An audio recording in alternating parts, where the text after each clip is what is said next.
Hi, I'm Olenka and I help people heal from eczema. If you are new to this channel, make sure to subscribe to receive notifications about my new videos. Today I want to focus on what is happening in the vegan community and take this moment to help more people to understand how our body works and what is SIBO, what is causing it and how to treat it. My goal with this video is to make sure you understand that vegan diet is not a cause of this problem, so everyone who is following plant-based diet, please relax. You are not going to have SIBO unless you abuse certain natural laws and your gut loses its balance, which can happen on any diet really. So please watch the entire video to learn what you may have missed and what you're already doing well. I have tried to point out everything that felt important. I am addressing Rawvana's, Timothy and Bonnie Rebeca's videos that are a subject of a lot of talking right now, and I have received lots of worrying messages and questions about this problem. So I am coming with explanation how does this look from my own practice as a coach and health advisor. I help people who deal with those issues in the first place, and I have seen numerous situations of fixing that problem while staying on a vegan diet just by making some smart adjustments and following the simple rules. In the last few days, so many people became misinformed and even scared because the responses from the influencers kind of sound like the vegan diet was the cause of their issues instead of just admitting their own unconscious mistakes and lack of information. To me, it is a private decision what someone is eating, but they should make it clear that the cause wasn't the vegan diet, but their own actions. So the rest of the people who are vegan or wanting to transition are informed properly and learn from their mistakes instead. First off, what is SIBO? SIBO stands for small intestinal bacterial overgrowth. Probably one of the reasons this situation is happening, so we all learn from it. I feel that many issues that are coming up for us to see are so important to consider for our health, which means a healthy planet and environment as well. Okay, let's go to SIBO. I have already explained a few times on social media that we carry in our body lots of bacteria. Actually, on average, 4 bacteria per each cell. That bacteria is both good and bad. There's not such thing we only have good bacteria, and there are reasons for it. The healthy person has a proper balance of good bacteria and bad bacteria, where the good bacteria highly outnumbers the other ones. Very important to know both of the bacteria likes sugar. By sugar, I mean not only extracted white sugar, but also fruit and starches. SIBO simply occurs when we fall out of balance, which means that good bacteria lowers in number and the bad bacteria takes over. This could be because of stress, antibiotics, or food. When this happens, bad bacteria that is now in charge gets involved in fermentation process and creates lots of toxins. This occurs as bloating, gases, diarrhea, IBS, burping, constipation, and so on. Since those 3 influencers pretty much were having very similar symptoms and also a diagnosis, and they received similar prescription of fish, eggs, and no fruit diet to heal SIBO, I am more than certain that all of them and many others that went into the same issues simply made a few mistakes down the road and now trying to find who to blame. I am not saying it is their fault, because we have the right not to know, but certainly the blame is not on vegan diet. To make it more clear for you, I decided to put those reasons, mistakes, into a list and discuss each of them. Number 1, dirty IG truck. Our body is like a house and it has a plumbing system. Each of our cells eliminates waste, and if the plumbing system doesn't work, we have problems. People very often turn towards vegan lifestyle to heal from their diseases. Very often they are at the end of the rope, trying different things before, and the issues are not small. The plumbing system often doesn't work already, and unfortunately, in that case, the problems continue if we don't fix the cause.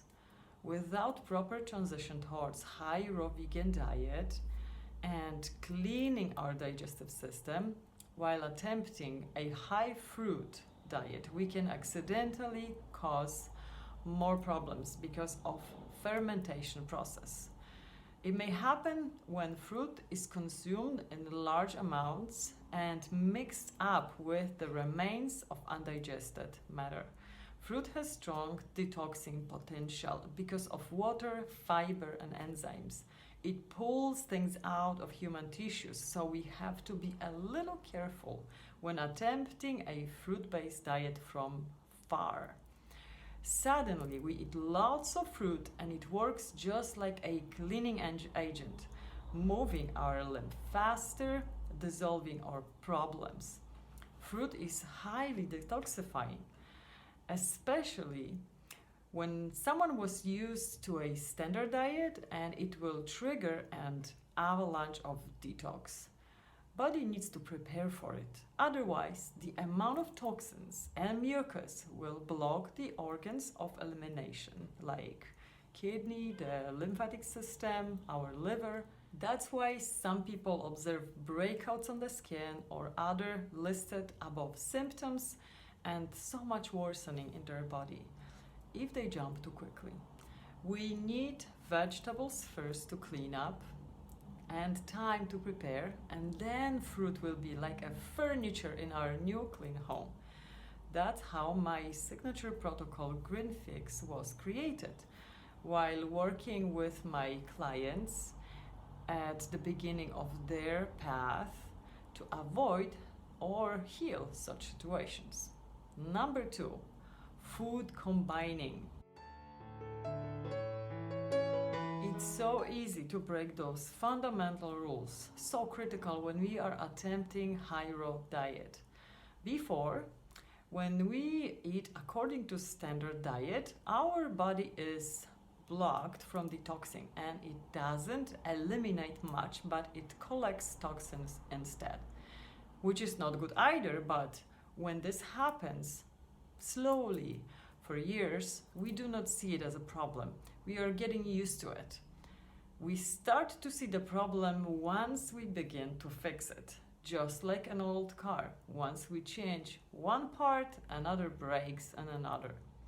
So, when we change our diet to making conscious food choices, paying attention to having nutritious food, and especially when we start eating more unprocessed foods, our body gets a chance to work on daily basis and detox more.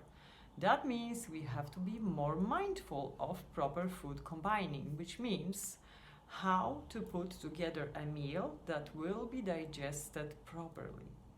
For example, very often people make a strawberry banana smoothie or add fat to their fruit, milk or yogurt. This is causing a massive difference for our body to digest and absorb than when we just eat fruit by itself. It is one strawberry, not a problem, but when it is a bunch of strawberries plus some fat, and also someone is making that every day, we can start experiencing some digestive issues. That smoothie becomes a hidden cause of fermentation in the stomach. What happens when we don't digest? Food starts to ferment and feeds bad bacteria again. But the worst is yet to come. What happens when we eat on top of that fermented food? We add to fermentation that is already going, and we create more fermentation. Examples of bad food combining that could potentially lead to gut imbalance. Eating fruit with or after cooked food. A banana could be an exception here, but not for everyone. Eating sour fruit with sweet fruit, strawberry with banana or banana with orange. Or another one is eating vegetables and fruits like mango and onion. And eating already fermented foods with fruit like yogurt. Number 3, habits. Modern lifestyle creates lots of quick habits we are so used to, and then whenever we change the lifestyle, the same habits cripple very easily like patterns. So it is very easy to fall into doing the same thing that looks like not. For example, making substitute foods. While it is a good idea to do that as a transition method, then when our body goes up a level and runs on a high doses of fruit, making heavy replacement food will massively slow our digestion down. It is like trying to stop a very fast train suddenly. Very often we are looking for the same thing, and using new ingredients we are trying to make bread, pizza, pasta, etc. It is vegan, but it doesn't mean it is healthy. Coming from high protein and high fat standard diet, it's very often hard to feel satisfied on just fruit and vegetables. So people substitute the animal products with grains and legumes. Unfortunately, those groups are harder to digest foods, especially when just eaten as they are instead of, for example, sprouting them to make it easier to absorb and digest. So that is causing lots of undigested mass inside the system that is leading further to fermentation again when we consume fruit in the morning. This is one of the reasons I do not have legumes in my daily menu. On occasion I can make a lentil falafel or soup, but it's really rare. We also barely use grains, and if I do, I sprout buckwheat and quinoa, and kids get a small portion of it, so I'm sure they digest well. It is all about good digestion, really. Examples of some habits that could potentially lead to poor digestion and gut imbalance. Complicated meals with many ingredients. Too much fat or protein while eating more fruit. Eating too much, too fast, not chewing well, not enough time between the meals, and eating right before going to sleep. Generally, late eating, snacking frequently, and eating when not hungry, etc. So things like that. Number 4, overeating. This is actually one of the habits, but I wanted to dig in a little deeper here. What I have noticed is that many people comes to vegan diet, especially Rotel 4 lifestyle was one of the movements that were selling the idea of no limited portions. So you could eat as much as you want. So many people that were battling some eating disorders, for example, went in for this, but there is a trap. First of all, that applies to fully raw diet and still with some limits.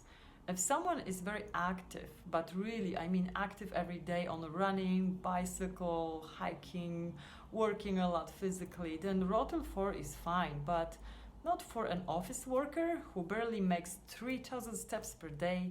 So what I want to explain by overeating is that if we eat our last meal quite late and it is big, we cause digestion to struggle again. Don't feel bad about doing that. Most of my clients that come to me, they admit often doing that. I was also the same myself, but I just learned better.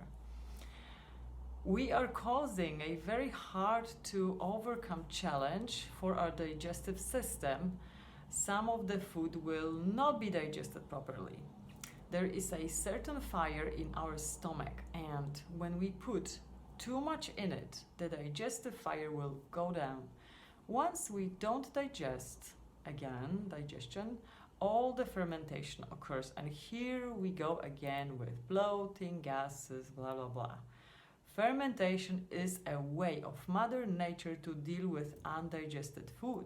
So it is eaten by bacteria and removed outside as, for example, diarrhea, instead of sitting in the intestines and causing rotting and maybe even worse problems like attracting more dangerous pathogens. So in a way, this is a blessing in the sky, and your body loudly alarming us that we must act and change something because it is not good. The discomfort is supposed to teach us what is not good for the body so we don't eat again. Yet we don't want to listen and blame on the diet. The more starchy is your dinner, the longer it takes to digest. Food eaten in restaurants will also have lots of oil added, which we have no control of. And oil slows digestion down again and blocks the sugar in the blood, but this will be explained a little further.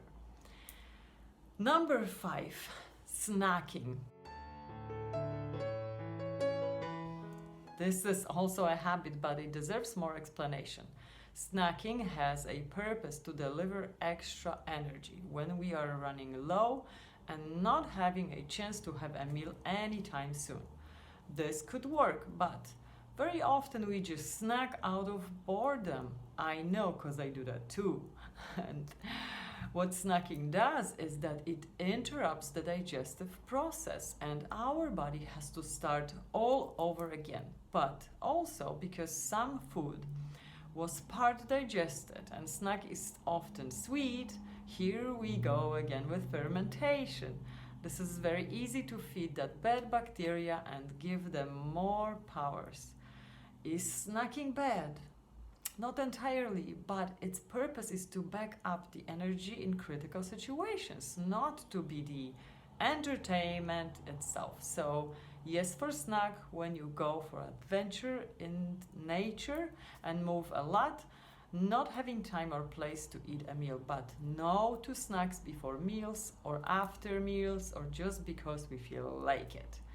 When we have cravings, it is a sign of some other problem, not hunger. It could be emotional or just nutritional. Just observe yourself. Number 6, drinking water. Funny but so true. We have to learn how to drink water mindfully. When and what kind of water? Drinking any water close to a meal will cause weaker digestion, just because we are diluting the digestive juices and they are too weak to process the food. Stomach has no teeth and we have to make sure the food is truly chewed and mixed with saliva so it will keep being processed further from the stomach. You can have water during the meal, but only small sips. What kind of water is best?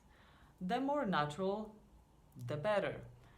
Lemon water is great. It's alkalizing, especially slightly warm. But the benefits of alkaline water, not lemon water, is too little to outweigh the potential problems that it can create.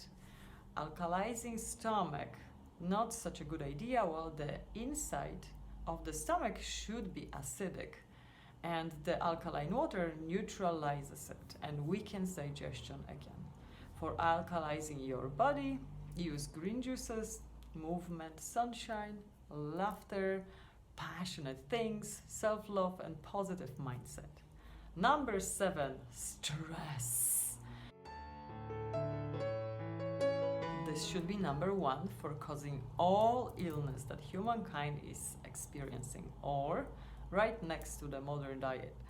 When our body experiences stress, the digestion is shut down automatically. All our energy goes to solving the problem and we don't digest. Dealing with lots of stressful situations and eating during those times like normal is not helping. Do you know the expression of knotted stomach or tight stomach? That means we are under stress and our stomach is tight, so we do not lose energy for digestion when we have to deal with the stress. At those times, we shall avoid food and make sure we are eating relaxed later. During the meal, only focusing on what is good and not criticizing any food that we eat.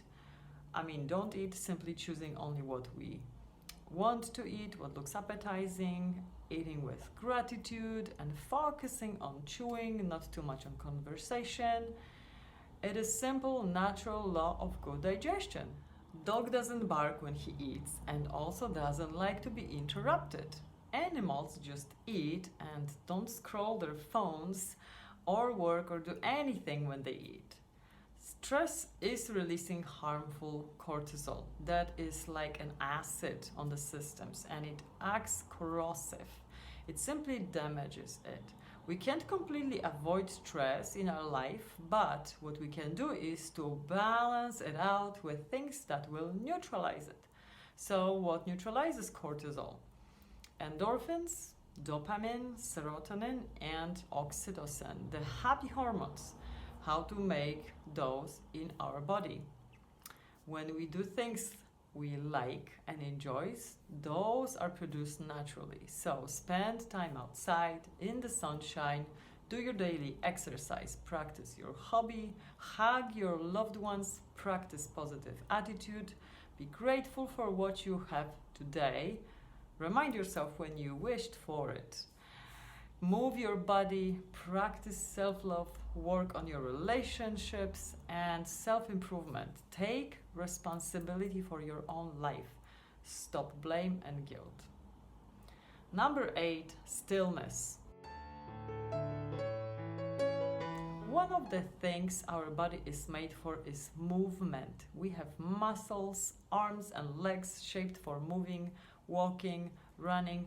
We are creatures that's supposed to move. And when we don't, our inner flora isn't happy and may die, allowing bad flora to flourish and make mess. Our digestion is directly affected by movement and right away becomes better when we do. Lymphatic system has no pump like our blood system has a heart. So how do we move our lymph? Use legs and move the body. The lymph will move automatically. So when we are still and stressed, our lymph becomes stagnant and lots of problems may start to happen. Just when you look at simple example of water. Put water in the jar and let it sit for weeks. What happens? Water will become spoiled, rotten, or bad. Why the water that moves by its nature keeps fresh? Especially if you look the water in creeks or rivers. The faster the creek, the cleaner the water. Because it moves. Our bodies are 70 to 80% of water, and when they don't move, they become a swamp, just like in nature. Number 9, unsolved issues. Just like my kids, many people change their diet seeking solution to their problems with health. The issue is the turning point for someone to realize that something is wrong.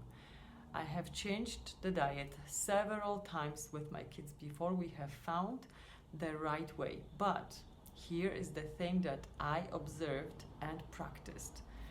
Healing with food really takes time and it requires observation. It is the best way to heal from a problem, but the one that requires the most patience and work. What many people are doing is that after a period of being on very restrictive diet, usually raw or fruitarian, they get tired of it. Once they start to feel better and begin to eat cooked dinners again. I went through that myself, so I know. This fact overlaps with what I said in reasons number 1, 2, 3, and 4. What danger might arise here is that the body was used to very easy digestion for a while, and adding a large cooked meal in the evening is really different for the body. When this meal contains lots of starch like rice or potatoes, it becomes a bit like a glue in the intestinal tract and slowly starts to block the lymphatic system again with mucus. When on top of that there is a little bit too much fat in the diet, we are raising blood sugar very regularly, and candida becomes a frequent guest to eat excess of sugar from the blood. Rice is not directly a sugar, but it is a complex carbohydrate that is just the same chemically as sugar and feeds pathogens. So once this is a daily practice, it takes not much time to develop bacteria overgrowth in the intestines and suffer from imbalance. I have noticed increase in mucus when my kids ate cooked starches every day, and I went back to some other solutions and just quickly fixed that. But it requires constant observation of the body, and with time we heal fully, but it is like growing a tree, not a sprout, so it takes years. And number 10, professional vegan. This might be a little weird for you, but I kind of see something else here. People who are food bloggers, YouTubers, and share their food on social media have a constant pressure to be original and bring new, interesting things, and attractive things. So very often, instead of eating something they really like and it's simple, they have to be creative and make a new smoothie, new salad, new recipe. It can be very stressful for the gut to handle so much change all the time. Plus, since it is new, not tested for very long, we don't know how our body likes it. It is also very easy to make mistakes when it comes to food combining, just because we focus on creative part, not always on the rules, right? I make those mistakes constantly, but really unintentionally. This is one of the reasons why I do not show some of the recipes on my channel, because I eat rather simple and very often just the same things over and over again. But when I make certain meal, my body knows what is happening and how to prepare for it. It exactly knows which program to turn on. The way we eat is seasonal, so we actually have exactly the same menu every day for some time, with slight differences depending on what is available. However, when seasons change and new things show up, we change the routine to a new routine. I don't ever get bored with my food because I treat it as pleasurable nourishment, so I love it so much that I have it often and it tastes great each time until I am done with it. And then I move to another thing that usually naturally becomes in season. When we see our food as the entertainment and fun, we keep complicating things too much, and it may affect our digestion. Less is more. There could be several other things that affect gut balance, like using probiotics, antibiotics, lack of sleep, fermented foods, shocking news, pressure, vitamin D deficiency, eating really late at night, eating fast, not chewing. But the bottom line is that vegan diet is not the cause, and I just want you to understand that and not ever worry about it from this point of view. There are way more people suffering from SIBO on other types of diets, and so many heal on vegan diet. I would have to see what exactly people ate and did over last months or years to find out the true cause of having SIBO, but I know it is not from vegan diet. It is all of the above. Are you wondering how do I know it? I have made all those mistakes myself. I have experienced some of those problems and fixed them. I have helped my clients to get out of similar problems. I just know how things work and I can see it instantly. That doesn't change the fact that I also understand being desperate and trying anything that you can to heal the problem. I have been in situation myself when I was so scared for my kid's life and ready to try anything. Before I have discovered vegan lifestyle and raw vegan diet, my kids went through a bunch of different protocols and diets. We went from meat eating and no carbs through probiotics, vegetarian protocols, fasting, you name it. I feel it is the best thing you can do to keep trying and find what finally works. But I want to assure you that vegan diet is not the problem here. Actually, those types of problems experience people from standard diet regularly and just don't see it as much. Because of the fact I said at the beginning, standard diet prevents any detox from happening, so the body simply is not showing much. People who are vegan have the least risk of having it and usually heal from a lot of health issues.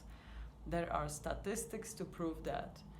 I would not be here if not for raw vegan lifestyle. I want you to know that you are perfectly safe staying on vegan diet, but you could check with yourself if you don't break the rules above to assure really a healthy approach.